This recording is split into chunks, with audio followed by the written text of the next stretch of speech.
오늘 우리에게 주시는 말씀은 참 큰 도전과 위로가 되는 말씀이 아닐까 싶습니다. 제목은 이제 시온성, 다윗성 이렇게 되어 있지만 그 안에 감춰진 하나님의 은혜와 비밀은 너무나도 크다고 생각이 됩니다. 여러분, 다윗이 사무엘로부터 기름 받은 사건이 사무엘상 16장에 이제 기록이 되어 있습니다. 그리고 그가 곧 이 나라의 두 번째 왕이 될 것을 하나님으로부터 그 메시지를 전달을 받죠. 그런데 여러분과 제가 잘 아는 것처럼 다윗의 기름 부음과 그가 차기 대권을 차지할 사람이라는 그 복되고 귀한 소식을 들은 이후부터 그의 삶은 고난과 슬픔의 연속이었음을 우리는 너무도 잘 알죠. 저는 목사 안수만을 받으면 제 인생의 모든 것이 승승장구가 될 줄로 알았습니다. 그런데 그 모든 일이 그렇지 않다라는 것은 그것을 깨닫는 데는 그리 오랜 시간이 걸리지 않았다라는 것을 알게 되죠. 그러므로 성도가 어떤 일로서 하나님께 기도할 때 우리가 알아야 될 것이 있어요. 그 기도하는 그 기도 제목이 당장 이루어질 수도 있고 또는 생각보다 더디게 진행될 수도 있음을 알아야 한다는 거예요. 그러니까 이 말은 결국 그 사이에 그 안에 우리의 믿음과 우리의 신앙 안에 원불교 신자로 바뀌어서는 안 된다는 거예요. 아시죠? 원불교가 뭐라고요? 원망과 불평을 늘어놓는 신자로서 바뀌어서는 안 돼요. 참고 기다릴 줄 아는 것이죠. 따라서 성도에게 요구되는 성품 중 하나가 제가 뭐라고 그랬어요? 인내예요. 인내가 필요한 거죠. 사랑하는 여러분, 산 정상을 올라가는 길은 여러 개예요. 그 중에 여러 개를 제가 다 갈 수는 없어요. 한 길을 선택하여 이제 오르던 중 선택한 그 길이 너무도 험진 거예요. 생각보다 많이 힘이 든 거죠. 그래서 생각하기를 이 길이 아닌 게배 하고 중도의 길을 포기하고 내려오는 순간 이 사람은요 다시는 이 산을 정복할 실력을 갖추지 못하는 거예요. 그럴 가능성이 크게 되는 거죠. 그러므로 성도는 하나님이 됐다라고 하실 때까지 버티는 실력과 극복할 수 있는 용기가 필요한 거예요. 이것이 우리가 가져야 될 성령의 사람인 거고 성령 충만한 자의 태도가 되는 거죠. 여러분, 성령 충만이 사도 바울이 무슨 방언하고 뭐 이렇게 신비로운 일을 행하는 것이 아님을 가르치죠. 예. 우리 안에 하나님의 말씀이 이루어질 때까지 극복하고 그것을 견뎌낼 수 있는 그 실력, 그 인내가 우리의 성령 충만한 자의 모습인 줄로 믿습니다. 저는 그래서 인천수력교회 부임하면 금방 부흥할 수 있을 거라 생각했어요. 네. 네, 현실이 녹록지 않다라는 것을 저도 알고 이제 여러분들도 알죠. 그래서 지금은 주님이 주실 복을 위해 버티는 게 중요하다 생각하는 거예요. 그래서 여러분들도 마찬가지고 저도 기다리기 위하여 제가 대기업에 취업한 거예요. 네. 목사가 성도에게만 헌신을 요구할 것이 아니라 함께 인고의 시간을 즐길 수 있어야 되는 거예요. 여러분, 이게 슬프고 우울한 시간이 아니라 하나님이 주실 그 복을 기대하고 상상하며 이 인고의 시간, 인고가 뭐예요? 인내와 고통의 시간 아닙니까?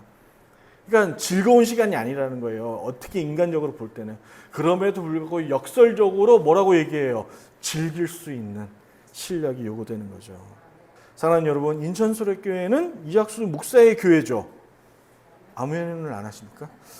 또한 여기 계시는 한 분 한 분 모든 성도님들의 교회이기도 하죠. 여러분, 이 말은 뭐예요? 여러분과 제가 예수님의 이름으로 한 가족 공동체가 되었다는 말 아니에요? 제 교회인 것이고 여러분 교회인 거예요. 그러니까 우리는 한 식구가 된 거 아닙니까? 그래서 가족 구성원은 그 가정을 지키기 위해 다 같이 헌신하고 노력하듯이 목사 역시 다르지 않다라는 거예요. 이 같은 말씀을 드리는 이유는 제가 대기업에 취업했다는 것을 자랑하기 위함이 아니라 이 시간이 낙심되고 슬프고 우울한 시간이 아니라는 거예요. 하나님 나라로 세워가기 위한 길임을 여러분과 제가 믿는 믿음의 실력이 필요하고, 주님의 사랑으로, 주님의 더 깊은 사랑으로 우리 성도들이 서로 위로하며 격려하며 참아내는 것을 말씀드리기야 이라는 것이죠. 이것이 우리가 가져야 될 인내의 시간인 거예요. 그러므로 여러분과 저에게 요구되는 실력은 낙심하지 않는 거예요. 좌절하지 않는 거예요.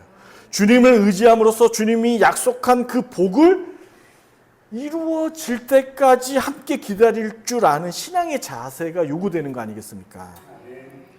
다윗은 사무엘로부터 기름 부음과 차기 왕권이 될 거라는 메시지를 전달받은 이후에 어땠다고요? 그에게 모든 시간은 고통의 시간이었어요. 아내와 가족을 떠나보내야 되는 그런 슬픔들을 가졌다고요. 이 같은 현실 앞에서 다윗은요, 사무엘 선지자가 잘못 알고 내게 기름 부은 것은 아닐까라고 의심했을 수도 있어요. 우리가 힘들고 어려우면 그럴 때 있잖아요. 하나님이 나와 함께 계시는 것이 맞을까? 내가 정말 하나님께 선택받은 사람은 맞는 것일까라고 의심이 들었을 거예요. 다윗 또한. 그런데도 그가 이 모든 의심을 자기의 인생에서 치워버리고 승리할 수 있었던 원인은 오롯이 주님의 약속을 믿었다는 사실이죠. 그가 그 인고의 시간을 참고 견딘 데서 우리가 알 수 있는 거 아니에요? 여러분, 신앙이라는 게 방방 뜨고 막 랄랄라 하고 이게 신앙의 참된 모습이 아니라 하나님의 말씀을 믿는 거예요. 그렇죠? 제가 계속 말씀드리잖아요. 따라서 주님의 약속을 믿는 여러분과 되기를 주님의 이름으로 축복합니다.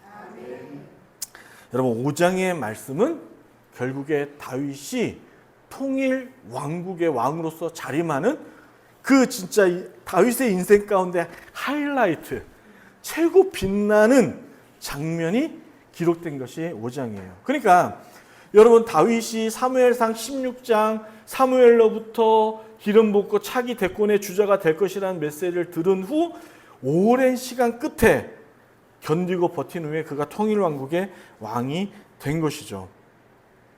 이스라엘은 이스보셋과 누구예요? 사울의 아들 이스보셋과 아브넬이 사망하자 갈 길을 잃어버린 거예요. 어디로 방향을 잡을지를 모르는 거죠.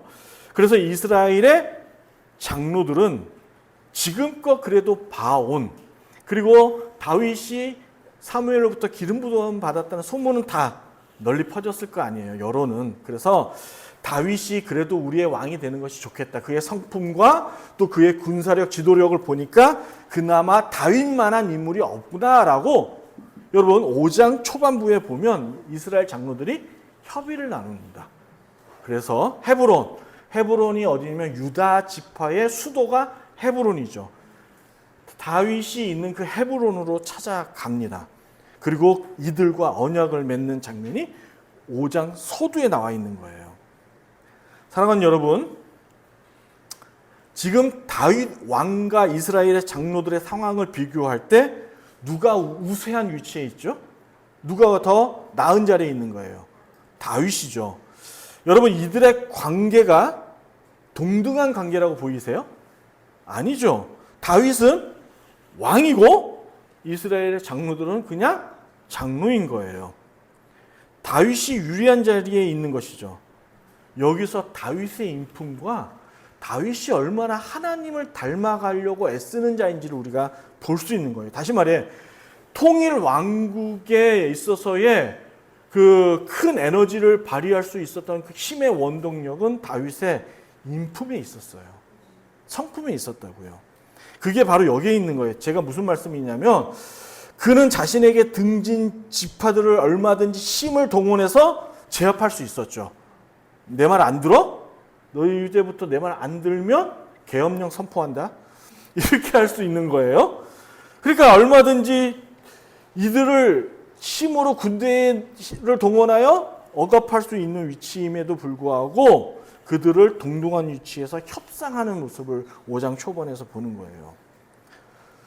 여러분, 이 말이 어디에 있냐면 다윗은요, 이게 우리가 가져야 될, 다윗에게 배워야 될 점이에요. 다윗을 왜 하나님께서 합한 자라고 말했냐면 우리 그저 다윗이 열심히 하나님을 위해서 봉사했다 이 수준이 아니라 다윗은요 하나님 나라에 대한 집중력이 그 어렵고 힘든 상황 속에서도 항시 흐트러지지 않았음을 아는 거예요. 아, 하나님이 꿈꾸자 하는 하나님의 나라가 어떤 나라이구나. 하나님께서 바라는 나를 통하여 이 땅을 통치해 나가고 다스리고자 하시는 하나님의 비전이 무엇이었는가를 다윗은 항시도 놓치지 않았다고요. 그래서 주님의 뜻이 이스라엘 가운데 실현되고자 노력했던 자가 다윗인 거예요. 그래서 다윗이 하나님이 기뻐하시고 합한 자로서 예뻐하시는 거죠. 그래서 그가 어려울 때마다 하나님이 가만히 계셨어요. 제일 먼저 두 발 걷어버리고 나서주신 분이 우리 주님 아닙니까? 다윗을 그렇게 아끼고 보호하셨던 거죠. 왜 그렇다고요? 하나님의 나라에 대한 집중력을 다윗은 항시도 잃어버리지 않았던 거예요. 다시 말해 이 말은 이것이 여러분과 제가 가져야 될 하나님의 비전인 거예요. 우리가 이 땅에서 가져야 될 비전이 무엇이냐? 방금 불렀던 521장처럼 세상 사람들처럼 부유해지고 그런 것이 아니라 하나님께서 모두 다 평등하게 부유하며 평강을 누리며 살 그 하나님의 나라를 꿈꾸며 그것을 비전으로 삼아야 된다는 거예요. 따라서 우리 교회가 가져야 될 비전이 있다는 것이죠. 그것이 5장에서 고스란히 드러나는 겁니다. 자, 첫 번째 화면 한번 보여주시겠어요? 우리 교회가 안으로는 내부적으로는 여러분의 목소리를 읽습니다. 시작. 예수님의 통치가 이루어지는 교회에서 두문하여 승리하는 것입니다. 기본적으로 하나님의 말씀이 지배되어져야 되는 거죠. 누구에게? 여러분들에게. 성경 말씀을 읽고 그 말씀의 정의와 뜻을 깨달아 그 말씀 앞에 순종하는 실력이 요구되는 거예요. 여러분, 오늘 읽었던 본문에서 다윗은 예루살렘 성을 정복하려고 합니다. 분명 가나안 땅은 이스라엘, 그러니까 출애굽을 한 후에 이제 광야 생활을 마치고 여호수아가 이들을 이끌어 가죠. 그래서 여호와 시대 때 가나안 땅은 이미 정복한 땅이었어요. 그런데 그 땅 안에 있는 예루살렘의 성을 정복하러 간다니까 희한하죠. 이게 지금 우리 무슨 말이냐면 이 예루살렘은요 여호수아 때 유다 지파에게 이제 허락한 땅인데요. 여러분 오랜 시간 동안 단 한 번도 이 예루살렘 성을 유다 지파가 정복해 본 적이 없어요. 왜냐하면 역사상 예루살렘 성은 너무나도 견고한 성인 거예요. 진짜 이 요새가 정말 막강한 요새로서 그 누구도 침범할 수 없는 거였죠. 그래서 뭐라고 했어요? 여보수 사람들이 다윗이 예루살렘 성을 침공하려고 하자 그 다윗을 조롱하고 비아냥거리기를 너는 다리 저는 장애인과 같다. 절대로 예루살렘의 성을 침공할 수 없다라고 자신만만했던 것이 이 얘기인 거예요. 단 한 번도 이스라엘이 예루살렘 성을 가져보지를 못했다라는 것이죠. 다시 말해 5장에서 다윗이 하려고 했던 이 예루살렘의 성은 현재 이스라엘 안에 존재하고 있는 이방인 땅인 거예요.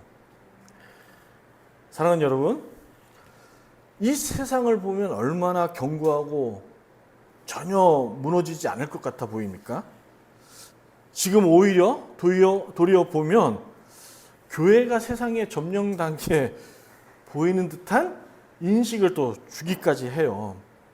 그래서 언제부턴가 교회 안에 세속적인 것들이 자리 잡아서 우리의 마음을 흔들어 놓죠.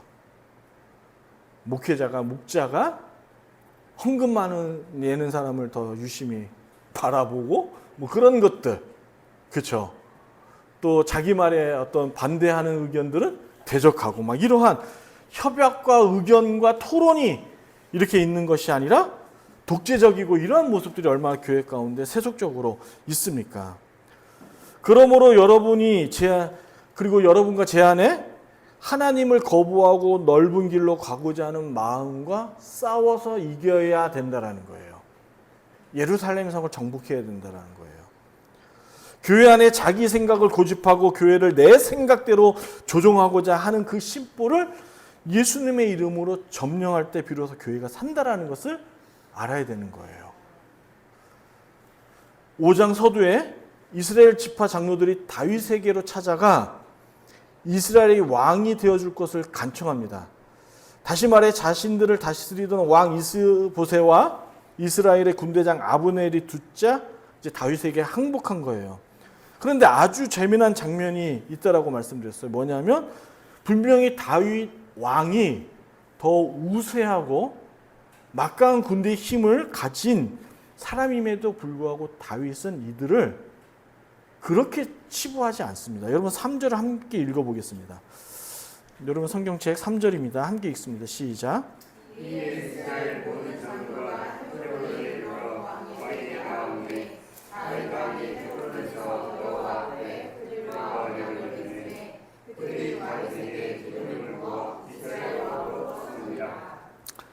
사랑하는 여러분, 우리가 성경을 읽다가 이 같은 구절들을 허투루 이렇게 눈여겨보지 마시고 참 집중해서 읽어보세요. 여러분, 다윗이 이스라엘 장로들과 언약을 맺는다는 얘기는 여러분 언약, 약속은 동등한 관계에서 이루어지는 거 아닙니까? 여러분 한쪽은 약하고 한쪽은 강자면 뭐예요? 일방적으로 그렇죠, 맺어버리는 거예요. 지금 다윗은 힘이 있음에도 불구하고 온유한 자로서 그렇죠, 이들을 품고 있는 거예요. 그리고 언약의 내용은요, 오늘 다 얘기할 수 없지만 열왕기 상 12장과 열왕기 하 11장에 보면 그 지금 이 맺은 언약의 내용들이 있습니다. 대충 말씀을 드리면 이거예요. 세금 문제, 11조 문제와 나라가 위험에 처했을 때 군대 징병 문제, 그리고 국가 기본 시설들을 짓기 위한 국민들의 노동, 동원력에 관한 협약을 맺는 거예요. 협약. 사랑하는 여러분, 여기서 우리가 조금 오늘날 신자들이 좀 깨닫고 도전받아야 될 것이 하나가 있는데, 모세오경을 비롯한 성경 전체를 잘 읽어보시면 하나님이 인간과 언약을 맺어요. 여러 구절이 있죠. 여러분 여러 언약을 맺습니다. 그런데 그 언약, 약속이 어렵거나 복잡한 게 아니에요. 여러분이 읽지를 않으니까 어떤 이상한 목회자들이나 자꾸 막 신비주의를 쫓아가는 자들의 말을 듣고 성경과 전혀 다른 이상한 얘기를 하는 거예요. 여러분, 이 땅에 하나님과 인간의 언약은 이 땅의 인간이 어떻게 하면 행복하게 살아갈 것에 대한 방법들로서 협정해 놨다라는 거예요. 이게 이제 나중에 우리가 신명기를 통해서 읽을 건데 어려운 게 아니에요. 그게 대표적인 그 언약의 약속으로서 모세와 맺은 시내산 언약, 그 뭐예요? 그렇죠. 그걸 자세히 읽어보세요. 그것들을 지켰을 때 인간들이 비로소 이 땅에서 행복하게 살아갈 수 있는 부분들이에요. 그로써 너희는 이웃의 티를 보기 전에 내 눈에 꽂힌 막대기를 먼저 봐라. 약속했으면 지켜라. 이웃을 내가 잘 살기 위한 도구로서 네 이웃을 대하지 말아라 등등 인간의 삶의 법도를 가르치는 거예요.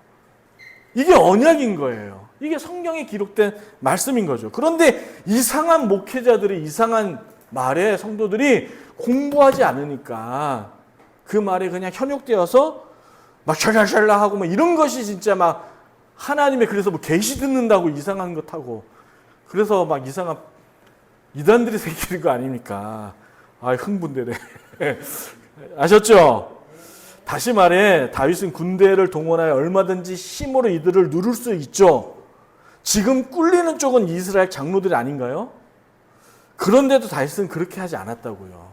그들을 정중하면서도 인격적으로 마주하면서 사람과 사람대로 협약을 맺는 거예요.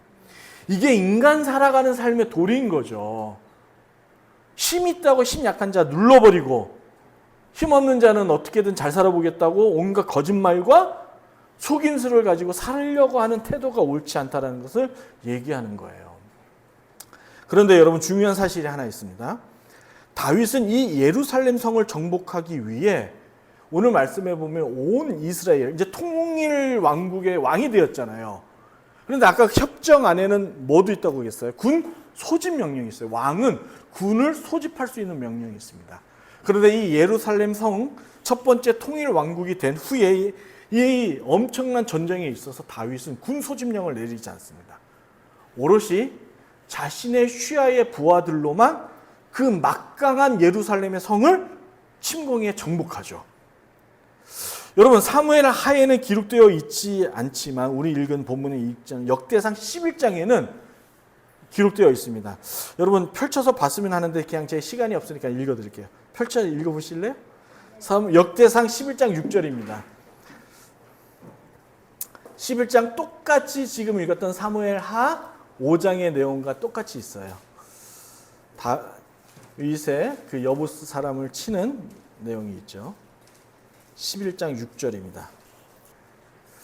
이런 거예요. 우리의 역사서 보면 삼국 사기가 있고 또한 삼국 유사가 있듯이 여러분 이제 사무엘 하가 있으면 열왕기 상하, 역대 상하 이런 것들은 다 왕가에 대한 이야기들. 그래서 중첩되고 중복되는 얘기. 그리고 어느 쪽에는 기록되어 있지 않지만 여기에는 기록되어 있는 것들이 있습니다. 그래서 성경책을 이렇게 크로스로 읽는 실력이 필요하죠. 여러분의 목소리로 읽습니다. 시작.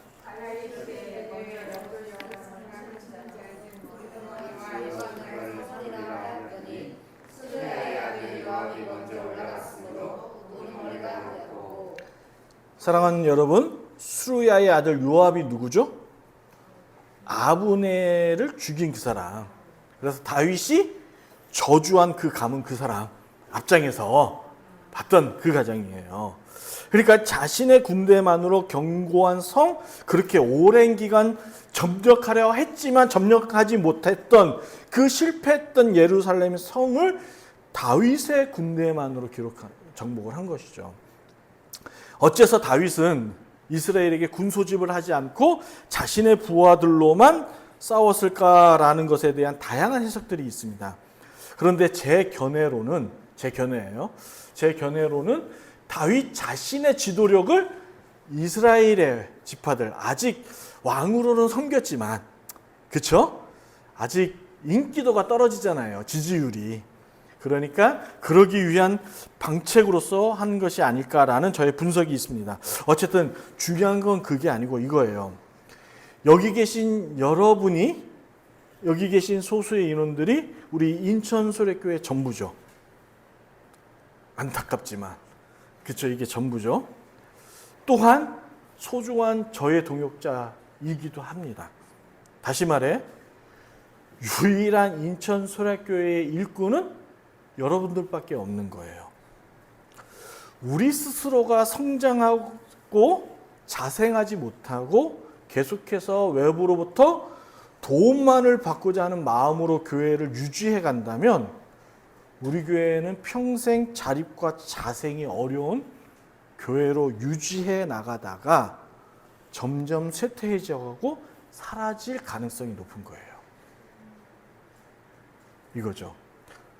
다윗이 예루살렘 성을 군대로 동원하여 싸워 이겼다면 그 이스라엘 지파의 장로들이 모두가 전쟁 영웅이 되었다라고 다 목소리를 높였을 거예요. 왜냐하면 그 당시 예루살렘 성은 이스라엘 안에 가장 혹이었어요. 그리고 수십 년간 정복하려고 했어도 실패했던 너무도 막강한 힘의 상징적인 거죠.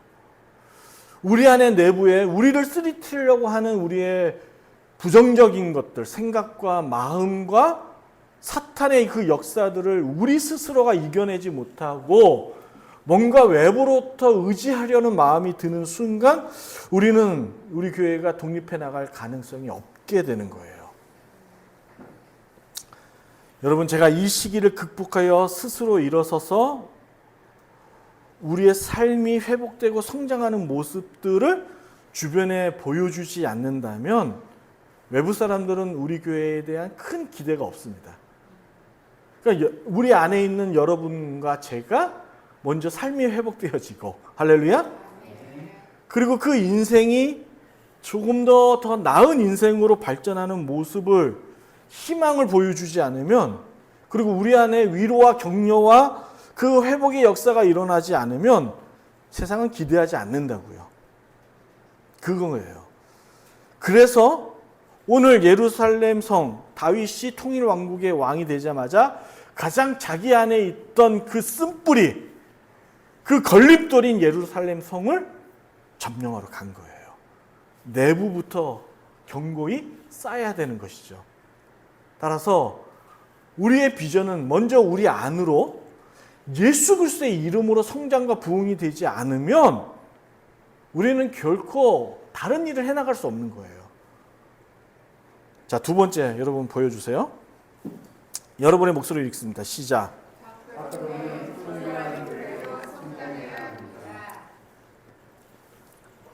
성도가 일상에서 불신자들과 교제하는 중에 그들에게 이제 친절을 베풀고 낮은 자의 모습으로 다가가게 되면 대체로 불신자들은 그 모습을 좋게 보거나 뭔가 긍정적으로 받아들이는 것이 아니라 세상 사람 보니까 저도 이번에 일하면서 느끼는 건데 호구로 보는 거예요.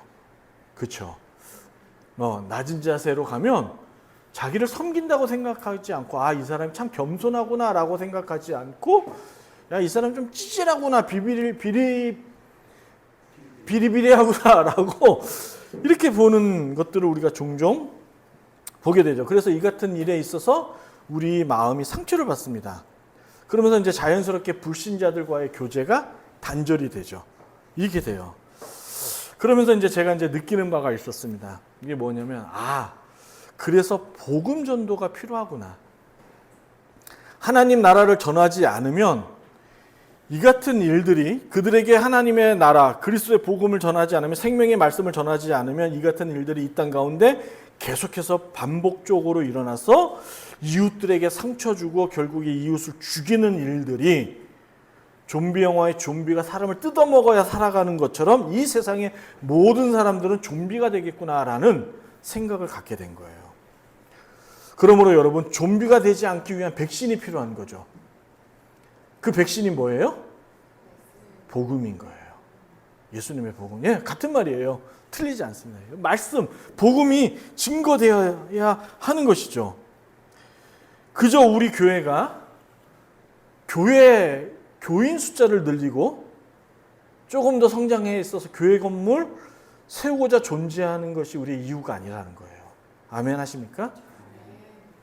인간은 예수님의 다스림이 없다면 고삐 풀린 망아지처럼 이리 뛰고 저리 뛰다가 결국 절벽으로 떨어져 죽는 게 불신자, 인간이구나라는 것을 가르쳐 줘야 돼요. 이게 복음 없는 자의 삶의 모습이거든요. 마치 군대 귀신이 돼지떼로 들어가 절벽에 떨어져 죽는 것처럼 복음이 이 땅 가운데 스며들지 않으면 내 가족 중에 예수님을 믿지 않는 사람, 내 주변에 나와 친한 지인들, 친구들이 복음을 듣지 않으므로 결국에 그들의 소견대로 살다가 결국에 그들에게 오는 것은 멸망이구나라는 것을 가르쳐줘야 되는 거예요. 따라서 인간은 자기 부인을 통해 서로 존중하며 아낄 줄 아는 사람이 되도록 교회는요, 세계 복음화를 위하여 우리의 모든 역량을 아끼지 말아야 된다는 것이죠. 그래서 우리가 전도해야 되는 이유, 세계 복음에 힘써야 되는 이유가 그 대명령이, 지상명령이 예수님께서 땅끝까지 이르러 내 증인이 되라고 하셨던 그 말씀이 단순히 하나님의 나라를 세운다라는 것이 아니라 그 하나님 나라를 세운다라는 것이 바로 우리가 그리스도 안에서 행복하게 살기 위함이구나라는 것을 가르쳐줘야 되는 것이죠. 여러분 세상은 보면 우리가 잘 알잖아요. 저보다 더 인생을 많이 사셨고 더 많은 일들을 경험하신 여러분들로서 세상을 보면 내가 많이 남겨보겠다고 속임수와 거짓말을 당연시합니다. 그렇죠? 구차하게 거짓말로써 살아갑니다. 그게 구계명 아닙니까? 예? 무명의 편의점 사장님처럼 지난 시간에 보았던 것처럼 사람이 남아야 된다라는 그 진리를 인식하지 못해요. 사람이 중요하구나라는 것을 알지 못하는 것이죠. 보세요, 여러분. 세상이 우리가 그리스도의 복음을 위해 살아가고자 한다 그러면 세상 또한 가만히 있지 않죠. 누가 그러더라고요. 지역에 교회가 세워지면 그 지역에 온갖 귀신들이 모여들어서 그 교회를 무너뜨리려고 방해한다라고 그런 말이 있을 정도로 다윗이 이스라엘을 통일하자마자 일어났던 일은 여러분 이제 이어서 보시면 막강한 국가인 블레셋의 침공이었습니다. 그렇죠? 그런데 우리가 아셔야 돼요.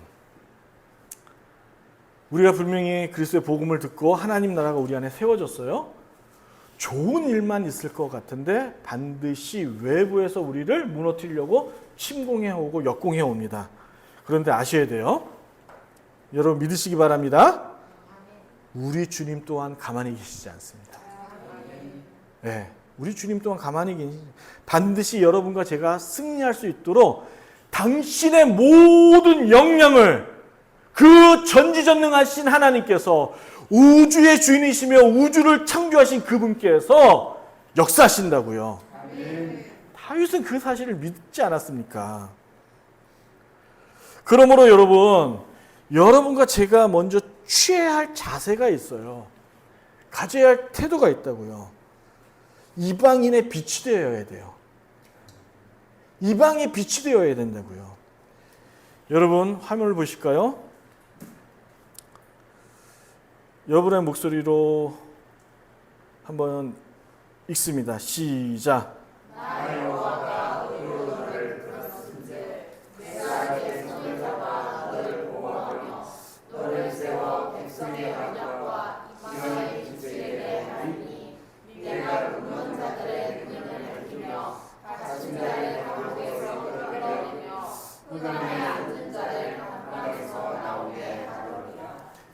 여러분 이건 이사야서 42장에 기록된 말씀인데 6절과 7절을 읽은 거예요. 그 앞에 앞절과 뒤절을 보세요. 이런 자에게 주시는 하나님의 복이 어떤 것인가를 한번 읽어보세요. 너무도 정말 은혜가 되는 거예요. 하나님께서 가만히 있지 않겠다라는 거예요. 그러면 여러분과 저는 사람의 방법으로 조급하게 무엇인가를 강탈하려 하는 생각들을 버리셔야 돼요.